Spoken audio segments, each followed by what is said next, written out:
Students, now the next chapter of the physics, chapter number 12, sound. Sound is a form of energy which produces a sensation of hearings in our ear.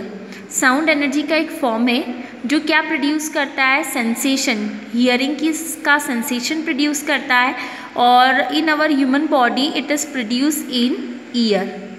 Clear? Now sound is produced by vibrating objects. The matter or substance through which sound is transmitted is called medium. Sound कैसे produce होता है? किसी भी object के vibrate होने से. ऐसा matter या सब्सटेंस जिससे साउंड ट्रांसमिट होता है from one place to another is called medium, और we can say that with the help of the substance through which sound travel is called medium. It may be solid, liquid और gas. ये solid भी हो सकता है, liquid भी हो सकता है और गैस भी हो सकता है. After transmission of sound we are able to hear sound. Sound के ट्रांसमिशन के बाद किस में ट्रांसमिट होगा? मीडियम में अपन साउंड को हियर कर सकते हैं. कंप्रेशन और रेयर फ्रैक्शन दो टर्म्स है, उसको पढ़ना है. इस कंप्रेशन और रेयर फ्रैक्शन वाली जो टर्म्स है बेटा, इनको आपको डिटेल में पढ़ना है. तो इससे रिलेटेड जितना भी इंपॉर्टेंट है मैं वन बाय वन बताती जा रही हूँ. When a vibrating object move forward it pushes and compress the air in the front of it's creating a region of high pressure. कभी भी यदि वाइब्रेटिंग ऑब्जेक्ट फॉरवर्ड की तरफ जाएगा तो वो फॉरवर्ड यदि जा रहा है तो क्या करेगा? वो पुश करेगा और कंप्रेस करेगा एयर को हाई प्रेशर रीजन फ्रंट में कंप्रेस करेगा और पुश करेगा और क्या क्रिएट करेगा? High pressure region. Such region is called compression. और वाइब्रेटिंग ऑब्जेक्ट यदि बैकवर्ड जा रहा है तो वो लो प्रेशर रीजन को क्रिएट करेगा, उसको आप बोलोगे rarefaction. Compression is the region of high pressure, whereas rarefaction is the region of lower fraction. Suppose that it is an object and here the vibrations may be represented. So move forward vibration is called compression and move backward vibration is called rear fraction, and high pressure region is called compression and low pressure region, देखो यहाँ पे low pressure दिख रहा है, so here we call it as rear fraction.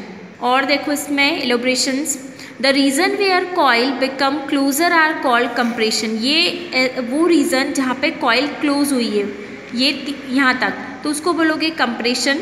और ऐसा reason जहाँ पे कॉइल फार अपार्ट हो गई है, मीन्स यहाँ पे देखो गैपिंग बढ़ती जा रही है, so we call it as rarefaction. अब आपको पढ़ना है next characteristics of sound wave. उसमें आपको फ्रिक्वेंसी, एम्पलीट्यूड और स्पीड के बारे में पढ़ना है. उससे पहले थोड़ा सा अपन कंप्रेशन और रेयर फ्रैक्शन को और एक्सटेंड कर लेते हैं. क्या होता है? तो compression is the region where particles are crowded together and it is represented in the upper portion of the curve. अभी कर्व क्या है मैं आपको बताती हूँ. कर्व के अपर पोर्शन में इसको रिप्रेजेंट करेंगे. The peak represent the region of maximum compression. Compression जो होगा, ध्यान रखना, क्राउडेड रीजन में होगा. मैक्सिमम कंप्रेशन के लिए अपन पिक को रिप्रेजेंट करेंगे, अपर मोस्ट पार्ट को रिप्रेजेंट करेंगे. Thus the compression is the region where density as well as pressure is high. Compression वो रीजन होगा जहाँ पे डेंसिटी और प्रेशर दोनों ही क्या होगा? हाई. और रेयर फ्रैक्शन वो रीज़न होगा जहाँ पे प्रेशर क्या होगा? लो होगा और पार्टिकल एक दूसरे से फार अपार्ट होंगे या सेपरेट होंगे and are represented by valley, that is the lower portion, और उसको अपन वैली से रिप्रेजेंट करेंगे या लोअर पोर्शन से. The peak is called crest and the valley is called trough of wave. Peak part को क्रेस्ट बोलोगे और जो वैली वाला जो डीप पार्ट है उसको तो बोलोगे. अब देखो इसको, जहाँ पे प्रेशर और डेंसिटी ज़्यादा है ये कंप्रेशन, यहाँ पे प्रेशर डेंसिटी कम है, here it is rarefaction, here also compression rarefaction. So these are alternate to each other. अब ये जो पिक पार्ट है it is termed as compression and the peak most part is also called crest. And downward यदि ऐसे represent करना है तो downward valley portion or downward part is called rear fraction and here it is called trough, T-R-O-U-G-H, and peak is called crest. Okay, this peak is called crest and the valley here is called trough. The distance between two consecutive compression and two consecutive rear fraction is called wavelength. या तो दो consecutive compression की और not and, या फिर दो consecutive rare fraction की जो डिस्टेंस है उसको आप बोलोगे वेवलेंथ। वेवलेंथ को आप ग्रीक लेटर लैम्डा से रिप्रेजेंट करोगे, इसकी ऐसे यूनिट होगी metre, like that. Here it is the two peak part, that is two compression, तो एक ये कंप्रेशन है, एक ये कंप्रेशन, इन दोनों की जो डिस्टेंस है that is lambda. Here it is valley and it is valley, so here two rarefactions region, first one is that and another one is that, so the distance between these two part is also wavelength। तो या तो आप ऊपर के लिए definition दे सकते हो wavelength की, या नीचे के लिए, और करके आप दोनों दे रहे हो, so it is well and good. I hope wavelength आपको समझ आ गया होगा। नेक्स्ट टर्म है आपकी फ्रिक्वेंसी, ठीक है। The number of oscillations per unit time is called frequency. जितने ऑसिलेशन यूनिट टाइम में होंगे उसी को बोलेंगे फ्रिक्वेंसी साउंड वेव की। इसको अपन ग्रीक लेटर न्यू से रिप्रेजेंट करते हैं, और फ्रिक्वेंसी की यूनिट होती है हर्ट्स। ऐसा यूनिट ध्यान रखना, हर्ट्स, HERTZ, और सिंबल होगा HZ। The time taken by two consecutive compression और rarefaction to cross a fix point is called time period. दो कॉन्जिक्यूटिव कंप्रेशन और रेयर फ्रैक्शन का जो टाइम रिक्वायर्ड होगा एक फिक्स पॉइंट को क्रॉस करने के लिए, उसी को आप बोलोगे टाइम पीरियड किसी वेव का। इन अदर वर्ड्स, यदि दूसरे वर्ड्स में आप बोलो, we can say that the time taken for one complete oscillation, एक कंप्लीट ऑसिलेशन के लिए जो टाइम पीरियड होगा उसी को आप क्या बोलोगे, time period of sound wave.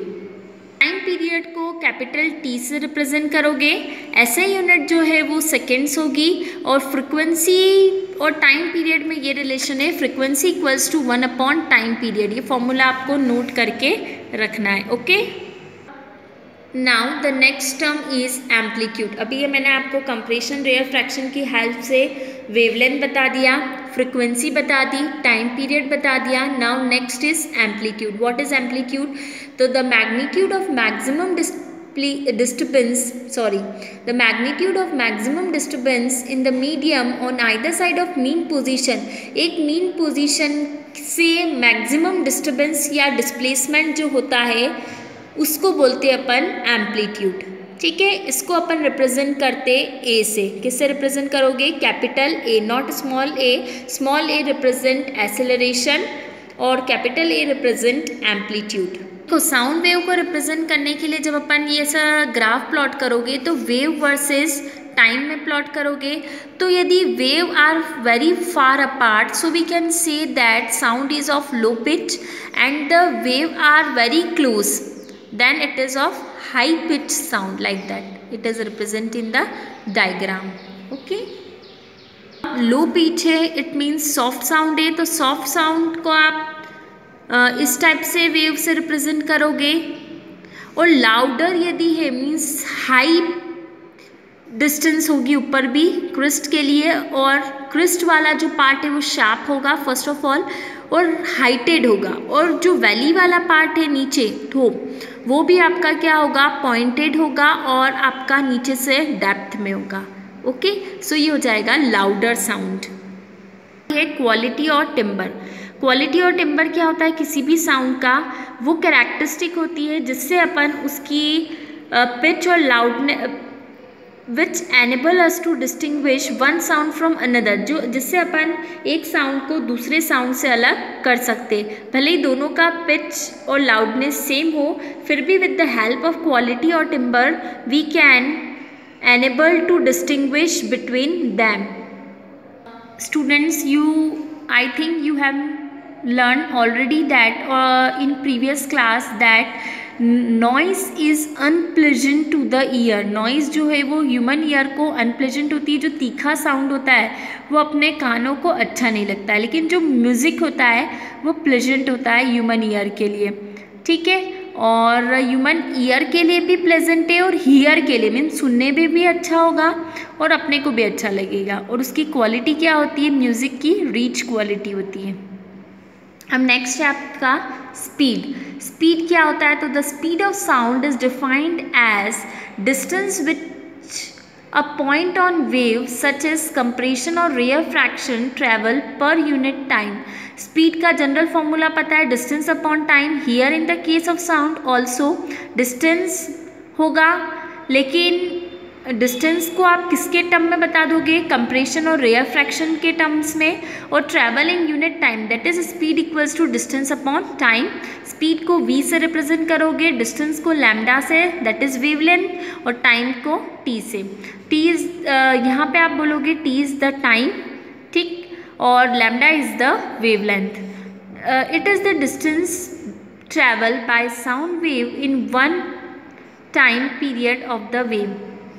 अब आपको पता है frequency mu equals to 1 upon time होता है, तो यहाँ पे लैम्डा मल्टीप्लाई 1 अपॉन टी की, ये टी डिनोमिनेटर में, तो मैं इसको 1 अपॉन टी बोल सकती हूँ. तो 1 अपॉन टी की जगह अपन क्या रख सकते हैं, न्यू फ्रिक्वेंसी. इट मीन्स अपन बोल सकते हैं स्पीड इक्वल्स टू लैम्डा. यहाँ पे देखो पहले, speed v equals to lambda multiply 1 upon T, और 1 अपॉन टी की जगह मैं रिप्लेस कर रही हूँ न्यू फ्रिक्वेंसी, मतलब न्यू स्टेप से रिप्रेजेंट करोगे. तो यहाँ पे आप बोल सकते हो speed equals to wavelength multiply frequency. Okay,